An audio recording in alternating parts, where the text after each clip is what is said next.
Hello, beautiful community. Let's have a return, maybe for about 10 minutes or so, to Ukraine and conversations about a Ukrainian victory, or conversations about a Ukrainian victory. And for health reasons, I've been a bit less on this chat channel recently with you.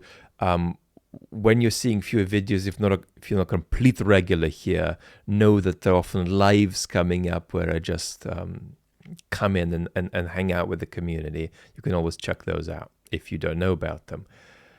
But when you follow conversations about this, I recommend making a distinction about what you consume, first of all. On the one hand, there is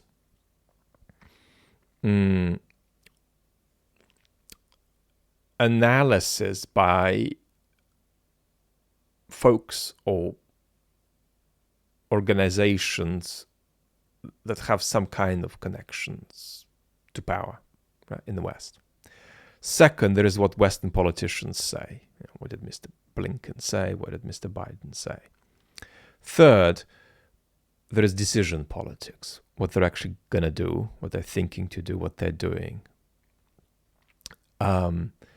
And that is almost never reducible to what they say in public, right?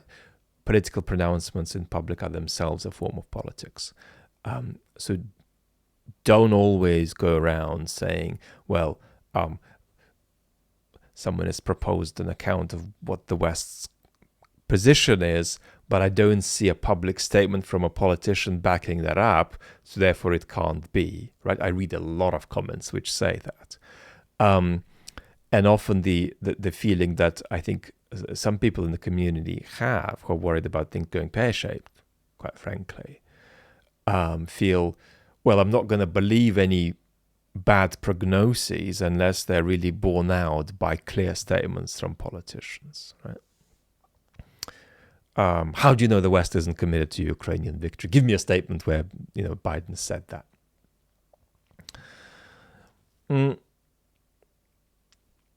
And then the fourth thing to look out for, on top of analysis, public statement by politicians, speculation about what is thought about and talked about behind closed doors in discourse that then culminates in decision making. On top of these three, there is also what you might call an outlook or a picture, a self-image of a broader kind that always floats about and is a thing in which we float about. So the West's picture of its place in the world, the West's picture of what is going on in the world.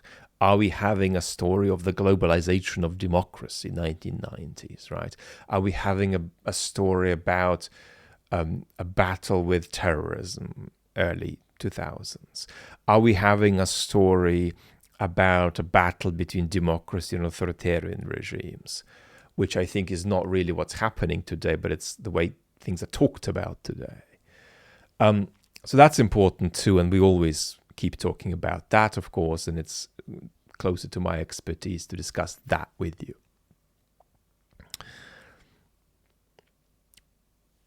In terms of what's happening in global terms, the last video on the main channel, the last couple of videos on the main channel have introduced a very important element, I feel, and that element is what I call democratic capacity. So you're seeing so many experts today come out and say roughly the kind of thing I crudely put by saying that we've got half a strategy for Ukraine and no strategy for Russia. A lot of experts are coming out and saying, well, our strategy is not so coherent, we're not committed to Ukrainian victory, but it's not clear what else we are committed to, and so on and so forth. And Applebaum just wrote something a few days ago about that. A few days before that, I recommended a piece by Jade McGlynn on CNN about our, to put it mildly, incomplete strategy on Ukraine. So you're seeing a lot of that. And what I am saying is there are two ways to understand this problem.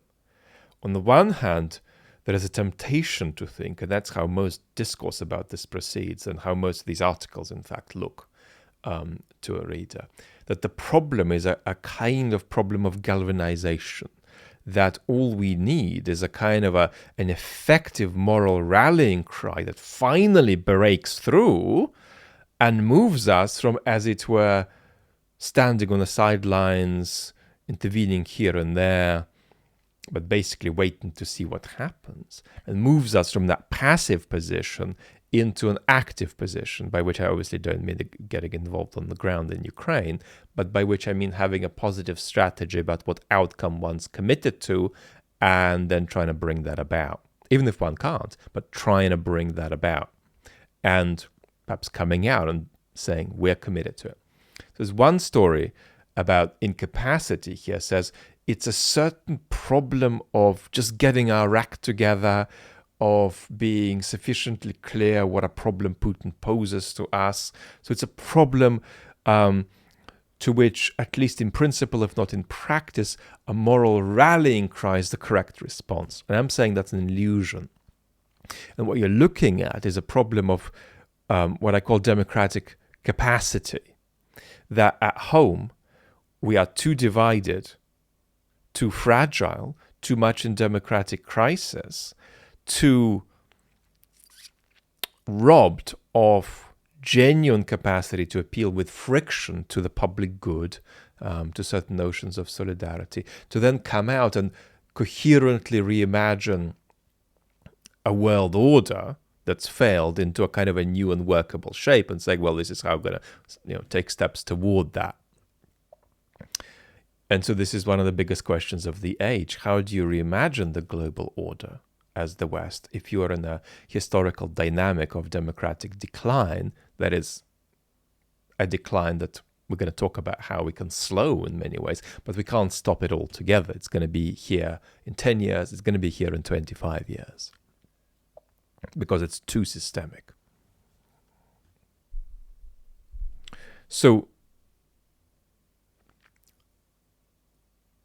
what this means in practice for Ukraine is that a regalvanization of the West is possible if events, dear boy, if events occur. If Putin does something altogether crazy, maybe we can regalvanize ourselves. Or maybe if Ukraine has phenomenal success and Russia has phenomenal collapses on the battlefield. But short of something very dramatic happening that is an event, Western strategy cannot dramatically improve. Because it isn't a matter of us getting our act together, it's a matter of genuine systemic problems. The Biden speech to the nation about getting our act together on Ukraine is, to some extent, going to be, a sort of check cashed in a context in which the institution of money doesn't exist, right? It's just not going to land.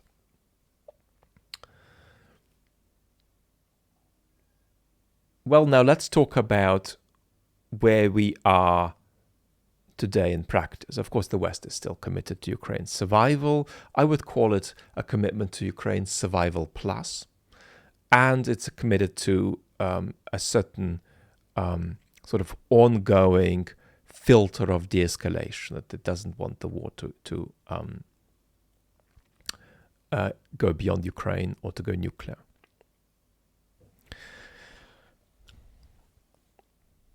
But the trouble is that if we stopped the war today through some kind of deal, some kind of arrangement, which you can't do because neither side wants that, but if we did, would that arrangement last? And my answer is no. Because first of all, Putin is trying to win this war. And today, Putin's plan is to get through to March and his ritual called the election. My rough reading of what to expect beyond that is obscurantist, so more totalitarian turns, and a real desire by the regime to escalate politicization and mobilization of society, which may not mean military mobilization. But that could be checked by the regime's fear that you don't want to mobilize the unmobilizable, right? You don't want to try to force into a state of politicization people who are going to dangerously resist, right? Destabilizingly resist. So it's going to be a balance the regime will be working with. They're already working with it now, but they're going to work with it more. But they are committed to more politicization, more mobilization politically, and possibly more mobilization militarily. But they're scared of that too. Right? That's going to be their balance. But the trajectory in terms of domestic repressions and so on will be dark, increasingly dark. We know that Putin's after regime security and toppling the West. It's not going well for him at the moment, but it's not going well in a way that makes him think it kind of looks like a game where I could lose the first half and then win, come back dramatically and win in the second. That's what he thinks. With Ukraine, this means that he has to take political control over the country in some way. That is an ineliminable goal for him. It's not about territory. He's often referred to the regime as to Ukraine as territory, but that's not because it's territory he wants to acquire. It's because it's territory on which a certain expression of escalation needs to occur, and that's why those of you who were with me from the very, very beginning, I think the chat channel started just at the beginning of the war. And here on the chat channel, we were talking about how Putin wants to catch Zelensky. He wanted not territory, but political control over Ukraine. That's still his aim. So if we stop the war now, roughly along the lines on the front that we're seeing, Putin would want to use the break to escalate later. And of course, there'd be a question about Ukraine too. If we stopped the war today, it's not just that Putin will inevitably escalate as much as he can later. It's also what will happen in Ukraine domestically. Might Ukraine not plunge into a domestic political crisis? That'll be then make it then easier for Putin to take advantage of it.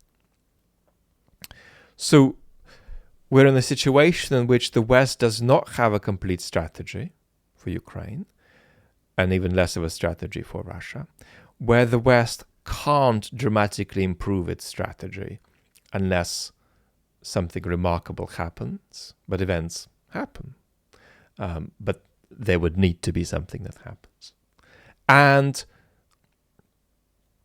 stopping the war at the current point isn't something that works.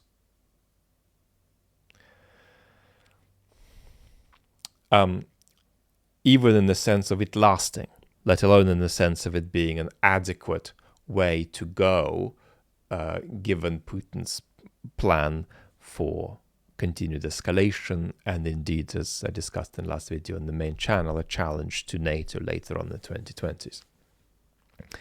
So I think that's roughly where we're at, and